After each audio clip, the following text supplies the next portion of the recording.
रहिवासी जाहिद शेख आणि त्यांची पत्नी नुरानी शेख यांच्याकडे 5 मुलं होती।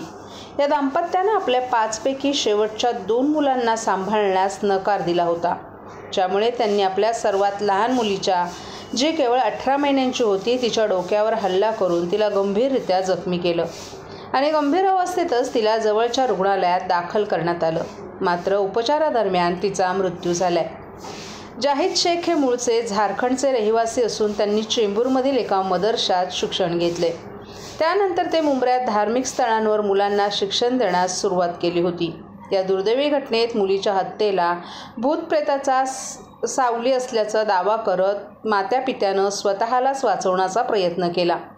या घटनेनंतर ठाणे पोलिसांनी मात्र जाहिद शेख आणि नुरानी शेख यांच्या 4 मुलांना बालसुधागृहात पाठवलं असून या दोघांनाही 18 एप्रिलपर्यंत पोलीस कोठडीत ठेवलं आहे।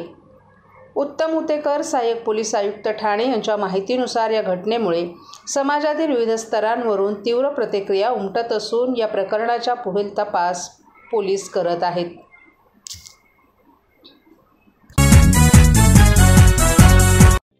सर्व नागरिकांना आवाहन करण्यात येत आहे की सध्या डासांमार्फत पसरणाऱ्या डेंग्यू या आजाराचा प्रसार रोखण्यासाठी प्रत्येकाने पुढीलप्रमाणे कार्यवाही करावी। डेंग्यू आजार एडिस इजिप्ती हा डास चावल्याने होतो। या डासांची पैदास साचलेल्या किंवा साचवलेल्या स्वच्छ पाण्यामध्ये होते। 8 दिवसांपेक्षा जास्त दिवस पाणी उघडे व साचून राहिल्यास त्यात डास अंडी घालतात। अंड्यांच्या अळ्या तयार होऊन पुढे डास तयार होतात। यासाठी आपल्या घरातील पाणी साठे, उदाहरणार्थ बॅरल्स, पिंपे, टाक्या, हौद, रांजणे इत्यादी दर आठवड्याला रिकामे करून घासून पुसून कोरडे करून पुन्हा भरावे। 1 दिवस कोरडा दिवस म्हणून पाळावा। पाणी साठ्यांना घट्ट झाकणे बसवावीत किंवा जुनी साडी, चादर, धोतर यांनी बांधून झाकून ठेवावीत, म्हणजे डास त्यात जाऊन अंडी घालणार नाहीत। घराच्या गच्चीवर, आजूबाजूला, अंगणात कोठेही पाणी साचू देऊ नये। भंगार सामान उघड्यावर टाकू नये, उदाहरणार्थ टायर्स, प्लास्टिक सामान, कुंड्या, टाकाऊ वस्तू इत्यादी। अशा सामानात पावसाचे पाणी साठून त्यात डेंग्यूच्या डासांची पैदास होते। घरातील कूलर्स, फ्रीजच्या पाठीमागील ट्रे हे देखील वेळोवेळी कोरडे करावेत। लक्षात ठेवा, नुसत्या फवारणीने डास घनता कमी होत नाही, तर त्यासाठी डास पैदास ठिकाणे नष्ट करणे ही आपल्या सर्वांची जबाबदारी आहे। कोणताही ताप अंगावर न काढता जवळच्या शासकीय रुग्णालयात मोफत औषधोपचार घ्या। अशा प्रकारे नागरिकांनी सहकार्य केल्यास डेंग्यूचा प्रसार रोखणे सहज शक्य आहे।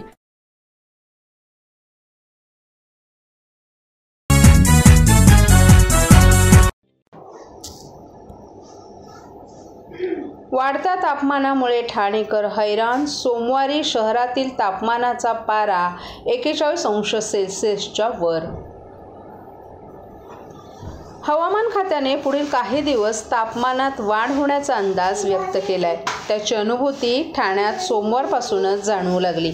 सोमवारी ठाणे शहरातील तापमानात वाढ होऊन पारा 41.6 अंश सेल्सिअसवर पोहोचला होता। वाढलेल्या तापमानामुळे ठाणेकरांच्या अंगाची लाही होऊ लागली होती।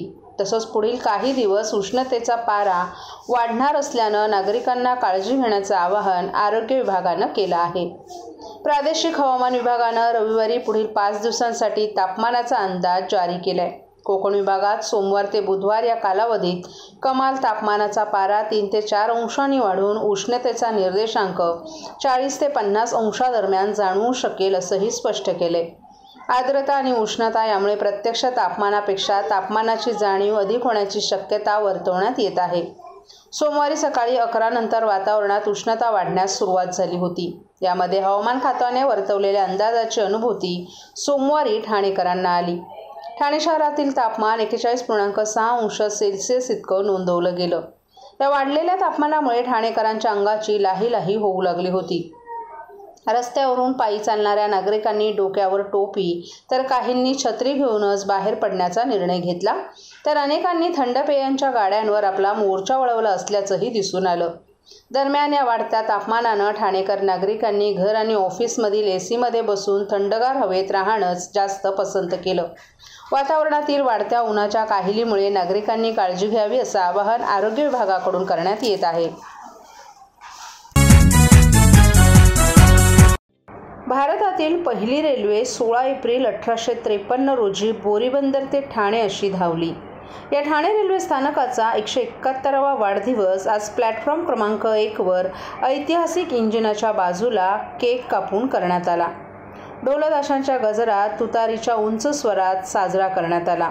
यावेळी गर्दीवर नियंत्रण ठेवण्यासाठी दर 3 मिनिटांनी एक गाडी असावी आणि ठाणे कर्जत, ठाणे कसारा शटल सेवा चालू करावी, जेणेकरून अपघात रोखण्यासाठी मदत होईल. तसंच महिलांच्या सुरक्षेसाठी RPF आणि GRPची संख्या वाढवावी अशा मागण्या यावेळी करण्यात आल्या. इंजिनच्या बाजूला सेल्फी पॉईंट उभारावं आणि ऐतिहासिक स्थानकाची आठवण राहावी. ठाणे स्थानकाचं स्टेशन मॅनेजर तावडे, उपनगरीय रेल्वेचे अध्यक्ष नंदकुमार देशमुख, ठाणे रेल्वे प्रवासी संघाचे सचिव सुधाकरराव पतंगराव, किसन बोंद्रे, जगताप मॅडम, शिवशंकर मिश्रा, मुकेश भट, संतोष पांडे आणि रेल्वे प्रवासी संघाचे सदस्य यांच्या उपस्थितीत हा वाढदिवस थाटामाटात साजरा करण्यात आला. 16 एप्रिल 1853 रोजी आपल्या आशिया खंडामध्ये पहिली रेल्वे धावली आणि त्याची आठवण म्हणून आपण 15-16 वर्ष आपण प्रवासी संघटनेतर्फे वाढदिवस मोठ्या धूमधडाक्याने साजरा करत आहोत. आणि आज 171वा रेल्वेचा वाढदिवस बैंजो बँड लावून केक कापून मोठ्या धूमधडाक्यात साजरा केलेला आहे. आणि या आज वाढदिवसानिमित्त आपण रेल्वे प्रशासनाकडे मागणी केलेली आहे का आपल्या तरुण पिढीला माहिती व्हावी, त्याचं ज्ञान असावं म्हणून इथे सेल्फी पॉइंट उभारण्यात यावा. तशीच हिस्ट्री बुक किंवा माहिती इथे उपलब्ध असावी. त्याचप्रमाणे आमच्या सर्वात जिव्हाळ्याच्या मागण्या आहेत त्या गर्दी कमी करण्यासाठी इन्फ्रास्ट्रक्चर रॅक आणि ट्रॅक वाढवावा. आणि आता जे उपनगरीय रेल्वेचे कामं 4थी लाईन 5वी लाईन लवकरात लवकर व्हावी म्हणून आम्ही प्रशासनाला मागणी करत आहोत की स्पेशल सेल्फ समर्पण असं बनवण्यात यावं. तेव्हाच लवकर कामं होतील, तेव्हाच गर्दी कंट्रोल होईल असे मी मागणी करून आजचा 171वा वाढदिवस सर्वांना हार्दिक प्रवाशांना शुभेच्छा देऊन येथे थांबतो. धन्यवाद.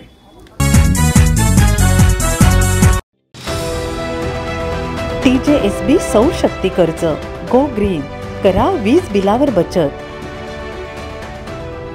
आकर्षक व्याजदर, 84 महिने परतफेड कालावधी, 80% लोन, व्यावसायिक आणि उद्योजकांकरता सुद्धा. अधिक माहितीसाठी तुमच्या जवळच्या शाखेला भेट द्या किंवा संपर्क साधा. 1800-223-466 आणि 1800-266-3466.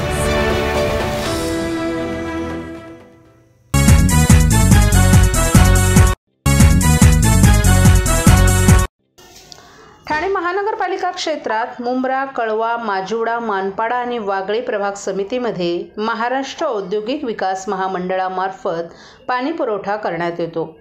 महाराष्ट्र औद्योगिक विकास महामंडळाच्या पाणीपुरवठा योजनेच्या अंतर्गत 12वी गुरुत्व वाहिनीचं कटाईनाका ते शिळटाकी येथे तातडीचं दुरुस्तीचं काम हाती घेतल्यामुळे गुरुवार दिनांक 18 एप्रिल रोजी रात्री 12 ते शुक्रवार दिनांक 19 एप्रिल रोजी रात्री 12 वाजेपर्यंत 24 तास पाणी पुरवठा बंद राहील.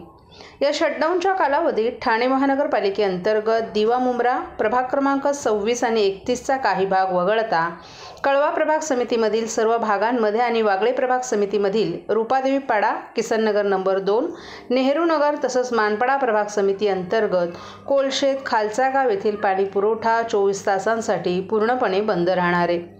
हा पाणी पुरवठा सुरू झाल्यानंतर पुढील 1 ते 2 दिवस कमी दाबानं पाणी पुरवठा होईल याची कृपया नागरिकांनी नोंद घ्यावी. या कपातीच्या कालावधीत पाण्याचा वापर काटकसरीनं करून ठाणे महानगरपालिकेत सहकार्य करावं असं आवाहन नागरिकांना महानगरपालिकेच्या वतीनं करण्यात आले.